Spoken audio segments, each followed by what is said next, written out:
Keith Urban is not just a musician, he is a force of nature, a virtuoso whose guitar strings sing with both elegance and fire. He is the thunderstorm that swept through country music and rewrote its rhythm with heart, soul, and staggering brilliance. A man who turned raw emotion into melody, who made stadiums weep and rejoice in equal measure. From the rolling hills of New Zealand to the grand stages of Nashville, Keith Urban rose, not as a trend, not as a passing star, but as a legend carved into the very soul of American music. His voice carried across continents, his talent undeniable, his charm effortless. With Grammy Awards in hand and a career that redefined the boundaries of country music, he lived the kind of life most only dream about. Glittering stages, a love story with Hollywood icon Nicole Kidman, an empire of sound and success. At the peak of his fame, he was untouchable, unstoppable, radiant. But today, Keith Urban is nearing 60, and his life is far from the glamorous image many still believe. The world sees only the spotlight and the fame, but behind the curtain lies a life marked by chaos, hardship, profound loss, and wounds that never fully healed. In this video, we'll uncover the tragedies he has quietly carried for decades, haunting moments that may leave you truly shaken. If you've ever known or admired Keith Urban, don't forget to hit like. Your small gesture is a tribute to an extraordinary talent who deserves to be honored. Before the world knew his name, before the awards and acclaim, there was only a boy, small, sensitive, and surrounded by storms. Keith Lionel Urban was born on October 26, 1967, in the town of Whangarei, New Zealand. His earliest memories weren't of applause, but of movement, constant uprooting, shifting grounds, and a search for belonging. When he was just 2 years old, the Urban family relocated to Caboolture, Queensland, Australia. It was supposed to be a fresh start, but tragedy would arrive too soon. At the age of 9, Keith watched helplessly as his family's home was engulfed in flames. Everything was reduced to ashes: photos, toys, clothes, dreams. The fire left them with nothing but the clothes on their backs and the quiet mercy of strangers. All we had left, he would later recall, was each other and the kindness of neighbors who showed up with boxes of clothes. But the fire outside was only a flicker compared to the inferno within. Behind the walls of their modest home, another kind of destruction took place. One without smoke, but with scars just as deep. His father, Robert Bob Urban, was a man of two extremes: a passionate country music lover and an unpredictable alcoholic. The very man who introduced Keith to the guitar also introduced him to fear. The air at home was thick with volatility.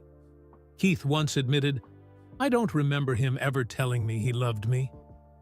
Those words weren't just sad, they were devastating. A child aching for affection found only silence, anger, and fists. But even in the shadows, there were flickers of hope. One day, Bob placed a sign in the window of his convenience store seeking a guitar teacher for his son. It was a rare, fragile gesture of love, and it changed everything. That sign led Keith to Sue McCarthy, the woman who would become his first mentor. At 4, Keith strummed a ukulele. By 6, he gripped a guitar like it was armor. Music, from the beginning, wasn't an interest. It was a shield. It was a lifeline. In a house ruled by mood swings and silence, the guitar gave him a voice. It spoke what he couldn't say, soothed what couldn't be comforted. He found escape in music festivals, especially Tamworth, and by performing with local talents like Jenny Wilson. He began winning awards, including the coveted Golden Guitar. To the world, he was a prodigy. But behind every ovation was a boy still trying to breathe. During his teenage years, Keith played in smoky pubs and bars, his parents chauffeuring him from one gig to the next. There, on stages too big for his broken heart, he tried to make sense of the chaos. The applause felt good, but it never silenced the emptiness. "Music saved me," he later said. "It gave me somewhere to go when home didn't feel like home." That sentence, quiet and raw, says it all. His childhood wasn't just difficult, it was devastating. It was lonely. It was unfair. But it was also the crucible that forged his soul. Those early years, the fire, the fists, the forgotten hugs, didn't break Keith Urban. They built him. They turned pain into poetry, wounds into rhythm, and silence into sound. And this is where the story truly begins. Not on a glamorous stage, not beside a Hollywood star, but in the smoldering ruins of a boyhood he was never allowed to fully live. Keith Urban's journey from child prodigy to global country icon was neither instant nor easy. It was a long, grinding road paved with rejection, resilience, and raw faith. After clawing his way through a childhood scarred by fire and fear, Keith's earliest performances were anything but glamorous. At 8 years old, he was already playing in dingy pubs and dusty fairgrounds across Queensland, Australia, his tiny hands gripping a guitar bigger than his frame. His parents, still reeling from the loss of their home and trapped in their own emotional battles, became his de facto tour managers, driving him from gig to gig, hoping that maybe, just maybe, music would save them all. It wasn't stage lights he chased then, it was survival. By age 15, his talent was unmistakable. He had the fingers of a virtuoso and the soul of someone who had lived through lifetimes. But despite early TV appearances on shows like New Faces in 1983 and performances with singer Jenny Wilson that earned them the prestigious Golden Guitar Award at Tamworth, Keith's fame was confined to small-town stages and local admiration. His biggest stages were still far out of reach. Deeply inspired by rock legends like Mark Knopfler and Lindsey Buckingham, Keith began to blend country twang with electric fire, a sound uniquely his, yet hard to classify. This uniqueness, while artistically powerful, made him difficult to market. Still, he persisted. In 1990, he released his debut album in Australia under EMI, but it was barely a blip outside of local circles. For most, it would have been enough. But Keith Urban wasn't most people. In 1992, he made a terrifying leap, leaving behind his home, his safety net, and any semblance of security to chase his dream in Nashville, Tennessee. The move was less a relocation and more an act of spiritual defiance. "I knew no one. I had no plan B," he would later say. Nashville welcomed him with indifference. Doors didn't just close, they slammed. He played background guitar for other acts, wrote songs that others would sing, and swallowed his pride more times than he could count. His band, The Ranch, formed in the mid-90s, showed promise but fizzled commercially. Nights were long, rejection was constant, and the shadows of his childhood traumas still lingered. "I remember thinking, maybe I'm not meant to do this," he once confessed. But he didn't stop. He couldn't. Music was no longer a dream. It was his oxygen. Every empty bar he played, every song he wrote for someone else, every call that never came, it all hardened his resolve. He wasn't chasing fame. He was chasing freedom. It wasn't until 1999, 7 years after arriving in Nashville, that he finally released his self-titled American debut album. And when the single "But for the Grace of God" hit #1, the boy from Queensland who played through trauma finally tasted the triumph he had bled for. But it wasn't just a victory. It was a resurrection, and it marked the beginning of a meteoric rise born not from luck, but from the furnace of suffering and an unshakable will to keep going when everything told him to stop. Fame didn't come gently. It roared into Keith Urban's life like a long-delayed promise finally kept. After years of grinding through anonymity and heartbreak in Nashville, the turn of the millennium marked a stunning pivot. In 1999, Keith released his first American solo album, and with the hauntingly honest hit, "But for the Grace of God," he finally claimed his place on the U.S. country charts. It wasn't a fluke, it was a reckoning.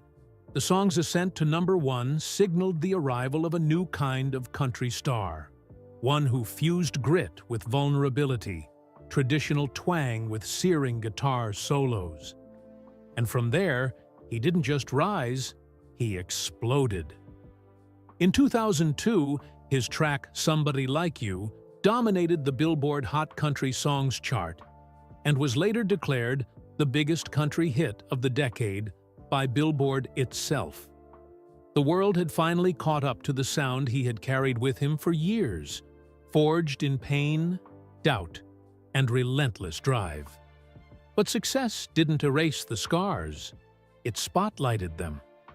Keith found himself battling the paradox of fame, adored by millions, yet often feeling more alone than ever.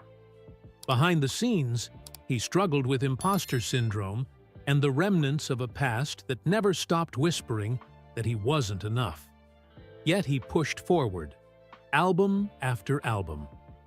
2004's "Be Here" was a juggernaut, producing multiple chart toppers like "Days Go By" and "Making Memories of Us." By now, Keith wasn't just a country artist. He was reshaping the very landscape of the genre. His blend of country, rock, and pop elements pulled in a diverse audience, earning him critical acclaim and commercial clout. Tours sold out. Albums went triple platinum. But what the audience didn't see were the nights he questioned his worth, the days when old habits loomed dangerously close, and the endless pressure to keep topping himself. Awards began to pile up. 4 Grammy Awards, 15 Academy of Country Music Awards, 13 CMA Awards. Each one was a testament to his talent, but also a symbol of the weight he carried. During this period, Keith also joined the panel of American Idol as a judge from seasons 12 to 15. It was a move that introduced him to an even wider audience, showcasing not only his musical expertise, but also his warmth, wit, and deep empathy for aspiring artists. Despite the global fame, Keith remained strikingly human. He spoke openly in later interviews about the surreal nature of success, how one can be surrounded by lights, cameras, and cheering fans, yet still feel like that lost kid from Caboolture trying to prove his worth. By the mid-2000s, Keith's success was no longer just artistic. It was financial. His albums sold millions worldwide. His tours grossed tens of millions of dollars, and he had become one of the highest-paid performers in country music. Television deals, endorsements, and a best-selling line of signature guitars added to his fortune, eventually pushing his net worth to an estimated $75 million. Through it all, he held on to the thing that had never failed him: music. It remained his anchor, his lifeline, and his way out. Every chord he played, every lyric he wrote, echoed with the ghosts of where he came from and the fire that kept him going. Keith Urban's rise to stardom was not a smooth crescendo. It was a series of hard-won peaks, clawed out of the valleys of rejection and doubt. His success story wasn't about reaching the top. It was about surviving everything it took to get there. And just when it seemed like the darkness would consume him entirely, a light appeared. Not blinding, not loud, but steady, gentle, and transformative. That light was Nicole Kidman. Keith Urban had lived through fire, silence, and a loneliness that echoed inside glittering arenas. But it was her presence that broke the cycle. Their meeting wasn't just a romantic encounter, it was a spiritual awakening, the beginning of his redemption. While the world watched a glamorous couple fall in love, few knew that behind the scenes, Nicole was fighting for his life.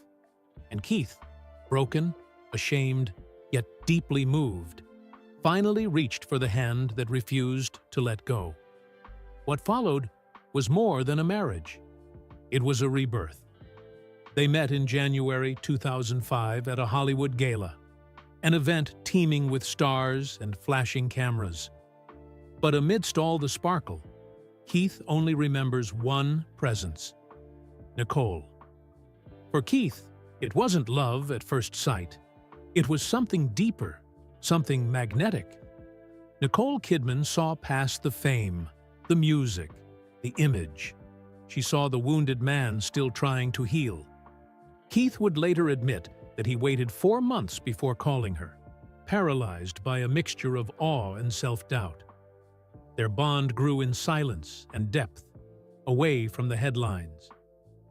Just a year later, on June 25, 2006, they were married in a candlelit ceremony in Sydney. The world saw it as a fairy tale, but to Keith, it was a lifeline. That new beginning was not without turbulence. Just 4 months into their marriage, Keith relapsed. The demons he had hidden so well crept back in. The man who had stood on stage before thousands found himself drowning in isolation. In a courageous act of love, Nicole staged an intervention. She gathered close friends, consulted addiction experts, and confronted Keith with unwavering compassion. She made it clear, this wasn't about control, it was about survival. He entered the Betty Ford Center in October 2006. But this time, something was different. He wasn't just doing it for himself. He was doing it for the woman who refused to give up on him, for the chance to build the life he never believed he could have. In later interviews, Keith described that period as a spiritual reawakening. "I truly began living when I married her," he said, and those words were no exaggeration. Recovery gave him clarity, clarity gave him purpose, and purpose led to transformation. In 2008, they welcomed their first daughter, Sunday Rose, whose birth Keith called the most humbling moment of his life. In 2010 came Faith Margaret, born via surrogate. Fatherhood grounded him. It was no longer about escaping pain through music or substances. It was about presence, about love, about becoming the man he had once watched his own father fail to be. Nicole, an icon in her own right, stood beside him not just as a wife, but as a co-survivor of his darkest battles. She didn't save him. She stood in the fire with him until he found the strength to walk out. Their love story is not one of perfection, but one of persistence, of showing up when it's hardest, of holding the line when everything inside you wants to let go. Keith often reflects, not on the Grammys or chart toppers, but on quiet mornings making breakfast for his girls, on long walks with Nicole through the countryside, on the simplicity of a hand held at the right time. That's where he found his redemption. Not in the noise of applause, but in the silence of being truly seen and loved. Nicole once said in an interview, "I married the man I believed in, not the one everyone else saw." And that belief, unwavering and quiet, carried Keith through storms that nearly destroyed him. They've weathered fame, grief, relapse, and rebirth. But through it all, they chose each other again and again. Today, their home is filled not just with music and memory, but with peace. And perhaps the most powerful music he ever created wasn't an album or a hit single. It was the life he rebuilt with her, note by note, day by day, with honesty, with pain, and with a love that refused to let him fall. Today, Keith Urban stands not just as a survivor of his past, but as a man who has mastered the art of peace and balance. Now in his late 50s, he splits his time between several breathtaking residences across the globe, each reflecting a different chapter of his soul's journey. He shares his life with his wife, Nicole Kidman, and their two daughters, Sunday Rose and Faith Margaret, in a lifestyle that is rich not just in material wealth, but in serenity. Whether nestled in their Nashville mansion surrounded by nature, retreating to their historic farmhouse in Sutton Forest, or enjoying harbor views from their Sydney penthouse, the Urban Kidman family has built a world where privacy, simplicity, and love are paramount. Keith's days are filled with music, mindfulness, and moments of quiet joy. He continues to release music that reflects his maturity and inner clarity, such as his 2024 album, High, a project brimming with introspection and emotional depth. Songs like Straight Line and his duet with Lainey Wilson, Go Home W, show a man who is still innovating, still creating, and still connecting with audiences around the world.